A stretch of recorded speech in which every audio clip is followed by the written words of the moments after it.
Përshëndetje miq të emisionit ton. Sot do të flasim për një bimë që është mbarkombëtare, një heroin e heshtur që rritet pothuajse cep e cep të Shqipërisë. Taraxacum officinalis, ose lule radhiqa, ose lule shurde. Pra, në varësi nga krahinat, ish vendosur edhe emri. Nuk ka ndonjë gjë të veçantë ky kuptimi i fjalës lule shurda, të lidhur me ndonjë efekt negativ që kjo mund t'i japi në organizëm. Jo, unë mendoj se emërtimi i lule shurdës duhet t'i jetë dhënë në këtë kuptim. Është një bimë e heshtur që shpërndahet me forcën e erës kur kjo bëhet në formën e një pushi të bardhë që fluturon nga era. Dhe me kalimin e kohës, kur kjo mbin mes barit, jep ato gjethet e para gati 25-30 cm të gjatë, me këto dhëmbëzimet që ne e shikojmë. Dhe kur kjo merr nga toka dhe ka një përqindje të vogël jodi në kërcenjtë e saj, mundet që të marrë një ngjyrë të kuqurente. Në të gjitha pjesët e trupit, ku ne mund të këpusim, qoftë gjethen, qoftë kërcelin, qoftë lulet, del një qumësht i bardhë, i cili është pak ngjitës. Kjo është një bimë që shëron çrregullimet. Pra, nga kuptimi i emrit të saj, Taraxis çrregullim dhe Akos shërim, officinalis e njohur si një bimë që përdoret shumë në farmaci. Pra, e përkthyer në shqip, bima që shëron çrregullimet dhe përdoret zyrtarisht në farmaci. Pra, Taraxacum officinalis. Mund të themi që ngjajnë këto lulesat e saj si një diell i vogël në tokë dhe është me të vërtetë si një heroin e heshtur. Shëron, rigjeneron trupin në heshtje. Kjo bimë barishtore është shumë vjeçare. Lulezon nga muaj prill deri në shtator-tetor. Në njërën nga këto gongjet, kjo në një kup mund të ketë deri në 200 lulza. Bima që përdoren të gjitha pjesët e saj. Lulja, gjethja dhe rënja. Në shumë bimë, kjo na ngjan tamam si një njeri me 2 këmbë të mbështetura fort në tokë. Po cilat janë përbërësit kimik që i japin vlerat të veçanta kësaj bime. Ja le të ecim hap pas hapi. Laktonet sesquiterpene. Këto janë përbërjet e hidhura që i japin lule radhiqes, qoftë në gjethe, qoftë në rënj, qoftë edhe në lule. Ato përfshin taraxacinën, acidin taraxarkik dhe taraxikolid glukopiranozid. Studimet sugjerojnë se ato mund të kenë veti anti-inflamatore dhe njëkohësisht mbrojtëse të mëlçisë. Pra, e mbaj mend që kjo është ndër bimët e para që pastron, tonifikon dhe rigjeneron mëlçinë. Acidet fenolike që ndodhen në brendësi të gjethes rënjës, përfshi këtu acidin klorogjenik dhe acidin kafeik, janë antioksidant të fuqishëm dhe mund të na ndihmojnë në mbrojtjen e qelizave nga dëmtimi. Pra, ashtu siç kjo na ndihmon rigjenerimin e qelizave të mëlçisë, po ashtu na ndihmojnë edhe në rigjenerimin e qelizave të tjera në organet të tjera dhe njëkohësisht edhe mbi lëkurën. Një përbërës tjetër janë flavonoidet. Është një klasë e cila futet në grupin e antioksidantëve që gjenden tek lule radhiqa.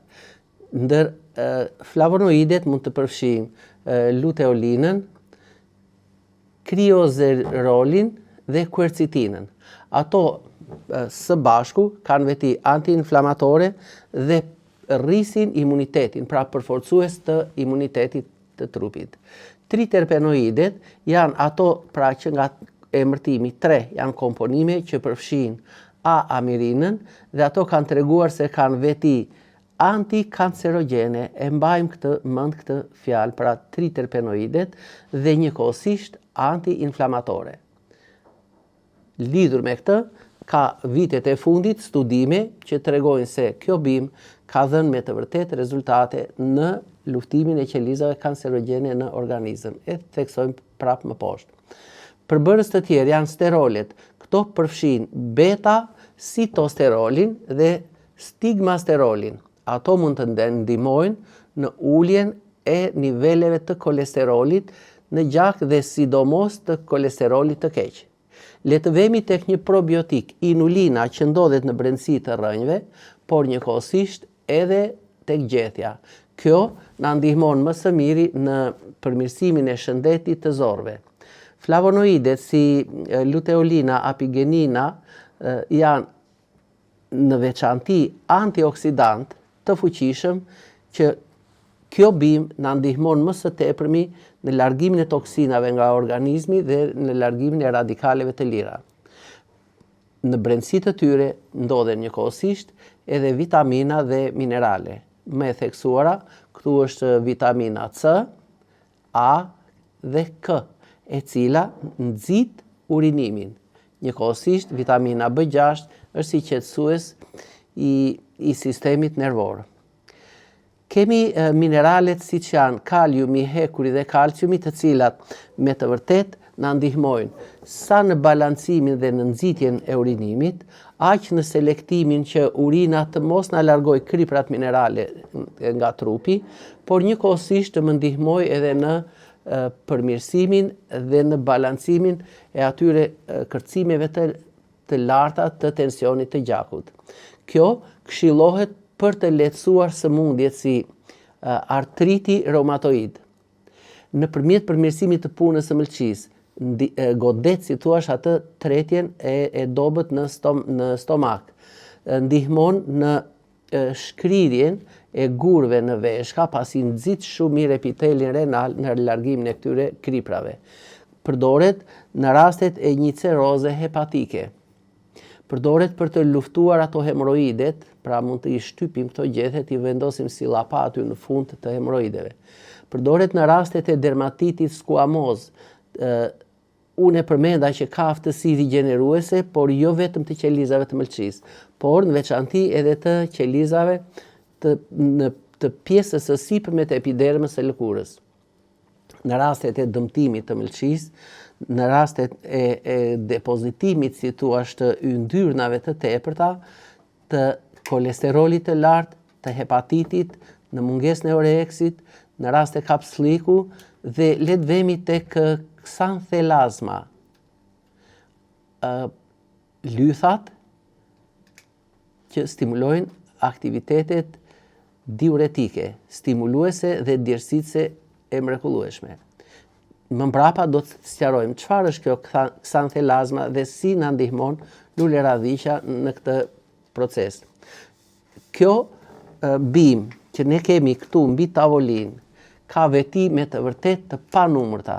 Është një tonike e hidhur, fal atyre përbërësve që unë i përmenda më sipër, është një tretëse e mirë e yndyrnave, është pastruese, kolagoge e mrekullueshme dhe ndihmon në jashtëqitjen. Pra, është një ndër bimët që duhet të zërë vend në grupin atyre bimëve që janë laksative. Ka një veprim të shkëlqyer diuretik dhe koleretik, për faktin se ne përmendëm që këtu lart kjo kishte edhe flavonoide, por edhe atë vitaminën K. Është një tonifikues jo vetëm i punës së stomakut, por i gjithë sistemit të tretjes dhe jo vetëm ndihmon tretjen, por përmirëson shumë mirë edhe oreksin. Pra tek ata fëmijë që janë anemik, luleradhiqja mund të përdoret, edhe thjesht si një sallatë që mund ta marrim kështu për shembull, ta lajm, ta pastrojmë, për shembull 7-8 gjethe, i pastrojmë, i përzijmë ndoshta edhe me ndonjë lakër tjetër, i hedhim vajin e ullirit dhe ndoshta pak limon dhe hahet si sallatë jeshile. Mundet që të përdoret edhe si lakra të ziera. Këshillohet veçanërisht në trajtimet e mëlçisë, që është kryesorja dhe shumë e rëndësishme, në trajtimin e verdhezës të hepatitit A, hepatitit B, në rastet e një dhjamosje të mëlçisë dhe në rastet e cerozës hepatike. Është një ndër bimët që i bën detoks më të mirë trupit. si një bimë anti-reumatizmale dhe artritit, kjo na ndihmon në këtë mënyrë, duke përmirësuar qarkullimin e gjakut dhe duke hequr, si thuaç, inflamacionin në ato zona ku qarkullimi i gjakut si pasojë e dëmtimeve dhe inflamacioneve është i vështirësuar. Ndërsa për trajtimin e hemoroideve mund të veprojmë kështu, njëkohësisht edhe të lythave dhe dermatitit. Atëherë çfarë bëjmë? Marrim afërsisht disa nga këto gjethet, i shtypim dhe vendosim brumin e këtyre gjethteve mbi hemoroidet duke i lënë afërsisht 15-20 minuta mbi to. Pastaj e heqim, e lëmë atë çajin e këtyre përbërësve kimik dhe kjo përsëritet pothuajse 2 herë në ditë. Në të gjitha rastet, qoftë ato të mëlçisë, qoftë të stimulimit të tretjes, qoftë të një dhjamosje të mëlçisë, ose për sëmundje të tjera të brendshme, mund të veprojmë në këtë mënyrë. Marrim afërsisht 0,5 litra ujë, pra 2 gota çaj, dhe hedhim në të afërsisht 1 dorë me gjethe të lules së radhiqes. Për shembull, 1 dorë mund të themi të gjitha këto bimët, neve mund t'i hedhim shumë mirë në gjys litre çaj. Nëse kjo do t'jetë e tharë dhe e bluar, atëherë neve hedhim 2 lugë gjelle nga bimët. E kullojmë dhe ky çaj pihet gjatë ditës. Nëse do të marrim rrënjët e radhiqes, kjo tamam si ajo rrënja e jetës, pra po ta shikojmë, kështu, edhe kjo kjo është, si thua, pak e zhvilluar, njëra kurse tjetra është më e zhvilluar. Në përgjithësi radhiqja dhe të gjitha bimët që mbillen me fara, po kjo mbin vetë pa u trajtuar nga njeriu, ato janë të sistemit boshtor, pra një maj i ikën një konus poshtë, i cili çan ato shtresat e tokës dhe mandej zhvillohen dhe gëzimet e tjera që janë të pajisura dhe me shumë qime thithse. Por ndodh edhe kështu. Pra këto janë raste të veçanta që na tregon se, shiko, kjo është një ndër bimët që qëndron e ngulur fort me këmbët në tokë. Atëherë, si do ta përgatisim çajin? Nëse gjethet do t'i ziheni 2 minuta, gati sa një përvles, dhe i lëm 15 minuta i tëftohen gjethet së bashku me çajin, në rastin e rrënjve mund të veprojmë kështu. I marrim një herë, i grim ose i coptojmë kështu, i hedhim në 1 gjysmë litër ujë afërsisht 1 lugë gjelle me rrënjat. Dhe e lëm të vlojë 4 deri në 5 minuta. Pasi kullohet, ky çaj pihet gjatë ditës. Mbi hemoroidet që vendoset këto pjesët e gjetheve, mundet të themi që nëse do ta kemi të bluar si të imët këtë rrënjën, mund të vendosim edhe rrënjën e radhiqes të bluar në formë të mielzuar. Ndërsa për ksanthelazmën, që është akumulimi i kolesterolit mbi qerpikt, mbi kapakët e sipërm të syrit, pra duket si një formacion dhjamor mbi kapakun e syrit, mund të veprojmë në këtë mënyrë. Marrim rrënjat e njoma të radhiqes, në brendësi të cilës vëmë re që është një drunjëzim i rrënjës, ndërsa pjesa tjetër është si një qumshtor shumë i bardhë dhe i zbutur. E shtypim këtë, e pastrojmë mirë, nga këto qime thithse, e shtypim, e bëjmë si një brum, dhe mandej, këtë copë të rrënjës, e shtyp dhe e vendosim mbi atë pjesën dhjamore që është mbi kapakun e syrit. Kjo afërsisht lihet aty 10-15 minuta, maksimumi deri në 20 minuta. Dhe do të vëmë re që kjo si depozitim dhjamor, me pak e nga pak, fillon që të shkrihet, të zhduket. Ose do të këputet dhe pa lënë asnjë shenjë mbi pjesën e epidermës së lëkurës. Për njolla kafe mbi lëkurë, ose ato që ne i quajmë ndryshe si njolla të plakjes ose të pleqerisë, ose si thuash që dielli, kur kemi qenë në plazh, ka dëmtuar lëkurën në vatra të ndryshme, mund të veprojmë në këtë mënyrë. Marrim në veçanti lulet e radhiqes, një lugë gjelle, i ziejmë afërsisht 2 minuta. Nëse do të kishim edhe rrënja të coptuara, do të ishte shumë mirë, ose të marrim përsëri, le të themi, të gjithë bimën bashkë edhe me lulet. I ziejmë mirë në çaj 2 deri në 3 minuta, duke hedhur afërsisht një dorë me këto përbërës të lule radhiqes që unë përmenda. Dhe do të vëmë re që nëse ne do ta lyejmë këtë me kalimin e kohës, këto njollat kafe mbi lëkurë, ato fillojnë që të dobësohen dhe të zbehen. Ndërsa në rastet e një dermatiti, pra një irritim të lëkurës, që shoqërohet edhe me kruarje, mund të veprojmë kështu, pra një dermatit me luspa. Marrim afërsisht 1 litër ujë, hedhim në të 1 dorë me lulet e radhiqes, 2 deri në 3 rrënjë radhiqe të coptuara, të grira aty, dhe në të shtojmë 1 dorë nga tërfili i kuq. E ziejmë afërsisht, e lëmë të ftohet dhe mandej lyejmë pjesët e irrituara të lëkurës. Pra, ato luspat do të fillojnë të largohen brenda 2-3 ditësh dhe me kalimin e kohës, lëkura e kuqe e holle brisht do të fillojë atë rigjenerimin e saj. Në rastet e një cirroze hepatike, mund të veprojmë në këtë mënyrë.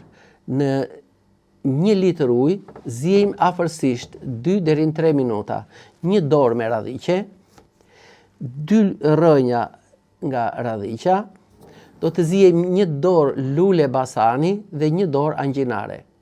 Nga kjo përzierje, pihen afërsisht 2 deri në 3 gota në ditë. Gjithmonë është mirë që çajin e radhiqes ta përdorim të ngrohtë, të vakët dhe afërsisht 15-20 minuta para buke. Vitet e fundit, fal atyre përbërësve që unë i përmenda më sipër, kanë treguar se bima e radhiqes ka dhënë ndihmesa të veçanta në zvogëlimin e qelizave kancerogjene në mëlçi, në pankreas, në ezofag, në prostat, të kancerit në zorrën e trash. Për kancerin në zorrën e trash, kjo e shton fuqimisht veprimin e saj. Ne e kemi provuar edhe tek pacientët duke përdorur hudhrën dhe njëkohësisht rrënjën e shpendrës, por kjo e fundit me doza shumë të kontrolluara edhe nga ana jonë.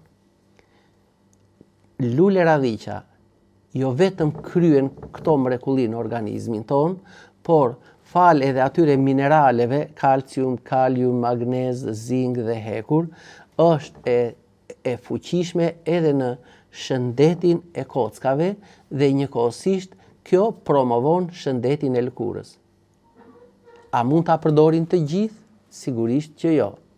Tek personat që kanë një insuficiencë renale ose një insuficiencë kardiake, kjo duhet të përdoret në doza shumë të kontrolluara.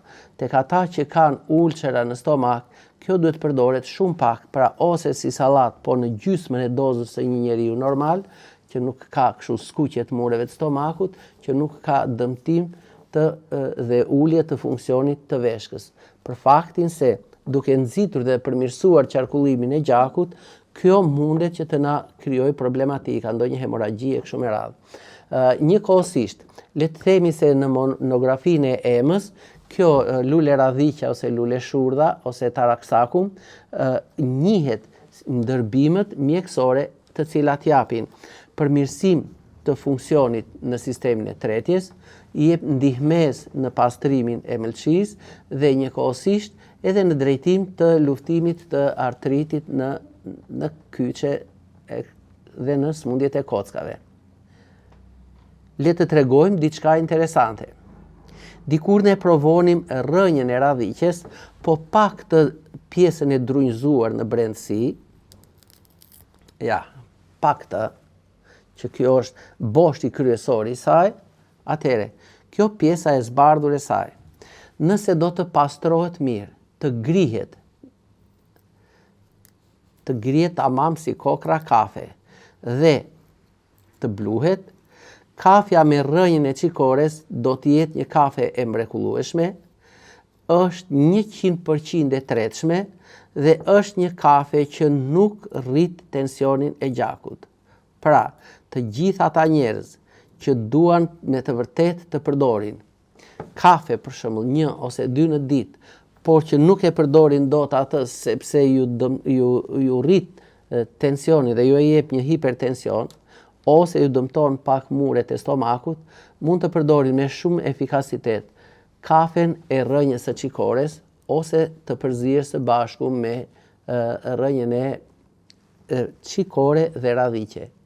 Në veçanti, kafja me rrënjën e radhiqes është 100% e tretshme, është plotësisht e shishme, këndshme dhe ka këtë hidhtirën e saj. Pas saj vjen rrënja e qikores, që edhe ajo na jep me të vërtet një shije të tillë në kafe. Të nderuar shikues, ky ishte emisioni për sot. Të njiheshim me bimën e luleshurdhes ose të radhiqes. Mirupafshim në emisionin e radhës.